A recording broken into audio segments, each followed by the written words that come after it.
बड़ मामुड़िया गाँ एठी वार्ड नंबर 5 आ वार्ड नंबर 6 एमाने समस्ते भोट वर्जन कर गाँ लोक एमाने खुंटा ब्लॉक रो करकचिया पंचायत रो लोक मैंने आप देखुं सीधा सड़क दृश्य गाँव रो सबु पुरुष महिला एठी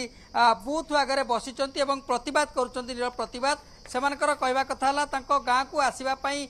पाखापाखि मुख्य रास्ता 2.5 किलोमीटर 3 किलोमीटर रास्ता पड़ुची से रास्ता कच्चा रास्ता एवं सबुदिन असुविधा हुए रास्तार जीवा आसवाई जो कि से बारंबार दाबी कर प्रशासन पाखे एटी रास्ता करा जाऊ किंतु रास्ता जितेबाला करा जाइनी तेणु से आज तंकर